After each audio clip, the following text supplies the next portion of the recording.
വ്യാഴം 9ാം ഭാവത്തിലേക്ക് മാറുമ്പോ അനിയൻ തമ്പുരാന്റെ വേണി നടക്കും.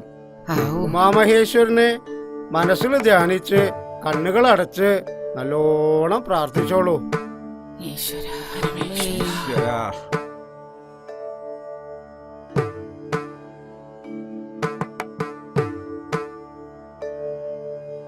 കണ്ടു ഞാൻ. മുഖം അത്ര അങ്ങോട്ട് വ്യക്തമായിട്ടില്ല. ആരാ എന്താന്നൊക്കെ ഒന്ന് അറിയാൻ പറ്റുമോ? അറിയിക്കാലോ. അവളൊരു സാധാരണ പെൺകുട്ടിയല്ല. ഈ ഇല്ലത്തില് അവളെ സ്പർശം ഏൽക്കുമ്പോൾ തന്നെ ഇവിടം സ്വർഗാവും. ഭാഗ്യം ചെയ്തവരാ അമ്മ തമ്പുരാട്ടി. നല്ലോണം പ്രാർത്ഥിച്ചോളൂ. അതെന്റെ മാത്രം ഭാഗ്യമാണ്. മഞ്ജുളയെ പോലെ വിദ്യാഭ്യാസമുള്ളൊരു പെൺകുട്ടി സംഘടനയിൽ പ്രവർത്തിക്കുക എന്ന് പറഞ്ഞാൽ ഇതിലും വലിയൊരു ഭാഗ്യം എന്താ? നാലുകെട്ടെല്ലാം ഉപേക്ഷിച്ച് നാട്ടുകാരുടെ കണ്ണീരൊപ്പം വന്ന തമ്പുരാനെ കിട്ടിയ ഞാനാണ് ഭാഗ്യവതി.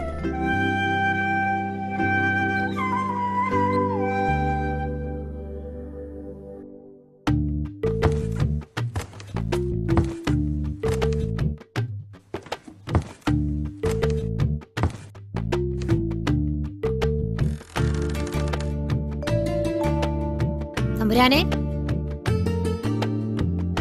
എന്തൊരു ഉറക്കാത്.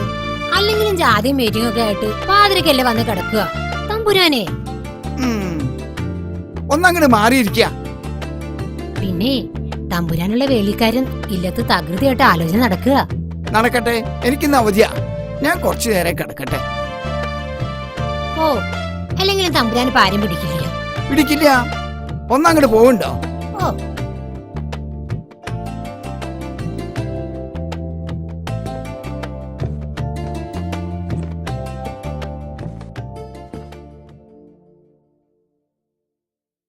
എണീറ്റോ? ഇല്ല. എണീപ്പിക്കാൻ നോക്കിയില്ലേ? എണീറ്റില്ല. ഇല്ല. എന്നാ എണീറ്റ് നിക്കണ ഒരാളിവിടെ ഉണ്ട്. എനിക്കാ തന്നൂടെ? വേണേച്ച തരാം. ഹായ്, എന്നാ വരാ. വൈകണ്ടാട്ടോ. ആ അല്ല, ഈ മുറിയൊക്കെ ഒന്ന് വൃത്തിയാക്കാൻ പറയായിരുന്നേ. വൃത്തിയാക്കിയതൊക്കെ മതി.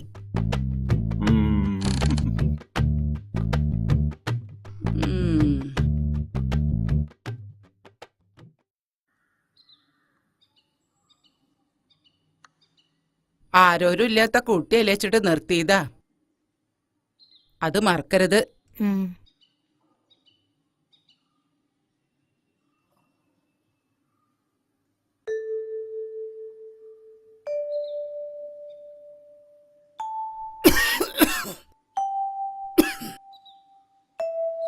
എന്താ കോര?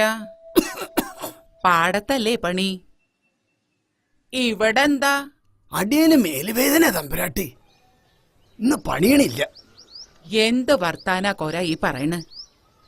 പാടം പറമ്പൊക്കെ നിന്നെ വിശ്വസിച്ചിട്ടായി പണിയണ്. നാളെ വരാം തമ്പുരാട്ടിയെ. അടിയന് വയ്യാഞ്ഞിട്ടല്ലേ തമ്പുരാട്ടിയെ. പറഞ്ഞത് അങ്ങോട്ട് കേക്കുക. നടക്ക പാടത്തേക്ക്.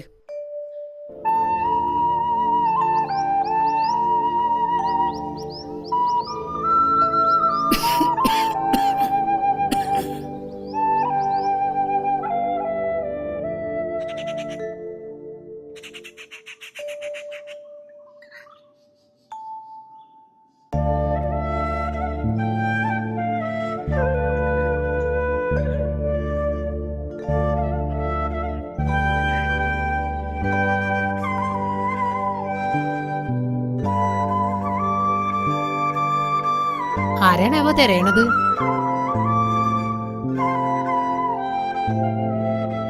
അല്ല, ഞാൻ അമ്മ തമ്പുരാട്ടിയെ ഒന്ന് കാണാൻ.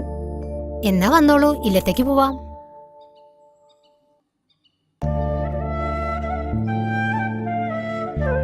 അല്ല, ഞാൻ പിന്നെ കണ്ടോളാം. നേരം വൈകി. അല്ലെങ്കിലും മഞ്ജുളി ഈ വഴിക്കൊന്നുമല്ലല്ലോ വരാറ്.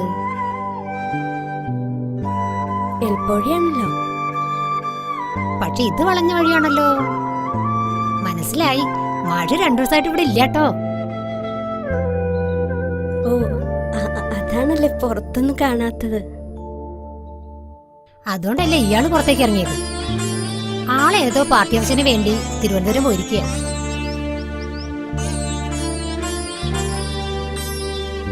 നിൽക്കു കുട്ടി, എനിക്കെല്ലാം മനസ്സിലാവണുണ്ട്.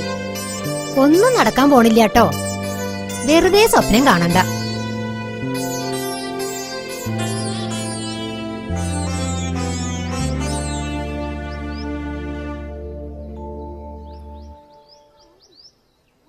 മണ്ടരി ബാധിച്ചേ തോന്നേ. ഇക്കുറി നാളേരം വളരെ മോശാ. എന്താ അങ്ങനെയായി ചെയ്യാ? ഒന്നാം തരം കായ്ക്കണ തെങ്ങുകളല്ലേ ഇത്? സമയദോഷം അല്ലാണ്ടെന്താ. ആ, തിരുമേനിയെ വരുത്തിയിട്ടൊന്ന് നോക്കുക. ഇതിന് ജോത്സ്യനെ കൊണ്ടൊന്ന് നോക്കണോ? തേങ്ങയിലും മാങ്ങയിലും നോക്കിക്കണ നല്ലതല്ലേ? അത് ശരിയാ. ആ, ഉപകാരമില്ലാത്ത വിത്തുകളാകുമ്പോ അങ്ങനെയൊക്കെ ഉണ്ടാവും. ശരിയാ. തന്റെ മാനാണല്ലോ ഈ വരണേ. അത് ശരിയാ. ഉപകാരമില്ലാത്ത വിത്തോണ്ട് ഒരു കാര്യമില്ല.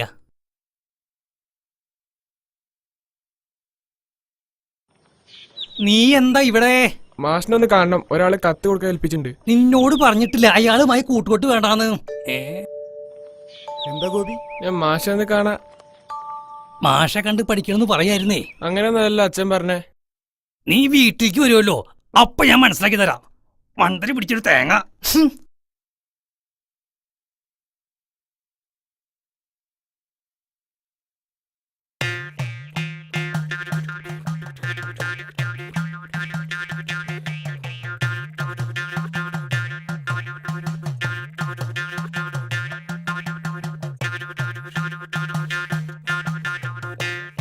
ഹൈ, ഒന്ന് അമർത്തി തുടക്കന്റെ നാണിക്കുട്ടിയെ.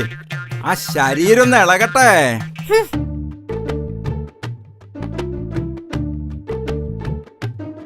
നാണിയോട് ഞാൻ പറഞ്ഞിട്ടുണ്ട്, പൂമൂത്ത ആണുങ്ങൾ ഇരിക്കുമ്പോ അവിടെ കയറി തുടക്കരുതെന്ന്. അങ്ങനെ നോക്കി ഇവിടെ അടിയും തുടങ്ങി നടക്കില്ല. ഉം.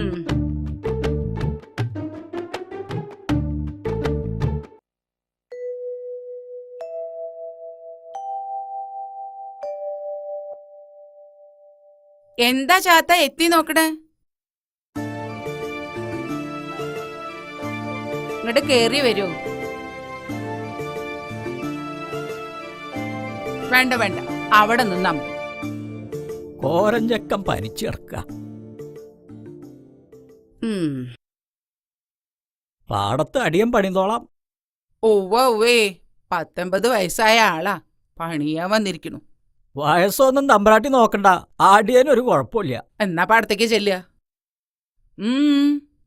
എന്താ അങ്ങനെ കടന്ന് പരുങ്ങണത്? കോരഞ്ചക്കനെ വൈദ്യരെടുത്ത് കാണിക്കണമെന്നാ എല്ലാരും പറയണത്. തീരെ വൈ. ഇതിനൊക്കെ ചുക്കും കുരുമുളക് ഇട്ട് കഷായം വെച്ച് തിളപ്പിച്ച് കുടിക്കല്ലാതെ വൈദ്യരെ കാണിക്ക. അതൊക്കെ ചെയ്തു, എന്നിട്ടും ഭേദമില്ല. കുറച്ച് കായ് ഇട്ടിരുന്നെങ്കിൽ. ഇവിടെ അങ്ങനെ പണം പെട്ടിയിലാക്കി അടച്ചു വെച്ചിരിക്കുന്ന പൊതുവേ ധാരണ. ചലക്കേണ്ട നടക്കട പണിക്ക്. മാറി നിക്ക അങ്ങട്. പ്രസിഡന്റേ വരിക. പ്രസിഡന്റ് വരിക, ഇരിക്കുക.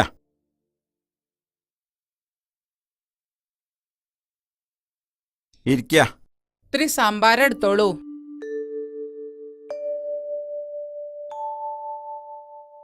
ശ്രീകോവിലിന്റെ പുനരുദ്ധാരണം നടക്കുകയാണല്ലോ, അതിന്റെ ഒരു ഓട്ടത്തിലാണ് ഞാൻ. ഇവിടുന്ന് ഒരു സംഭാവന കിട്ടുമെന്ന് പറഞ്ഞിരുന്നു. അതിനെന്താ, ഇല്ലെന്ന് എത്ര വേണ്ടച്ചാ അതങ്ങോട്ട് പറഞ്ഞാ മതി. 1000 ഉറുപ്പിക എടുത്ത് കൊടുക്കുക. അത് മതിയാവോ പ്രസിഡന്റ്? ഭഗവാന്റെ കാര്യത്തിൽ പണം എത്രയായാലും അത് വാരിക്കോരി തരുമെന്ന് എനിക്കറിയാലോ. ഉപ്പ് കൂടിയോന്നാവോ? എന്നാ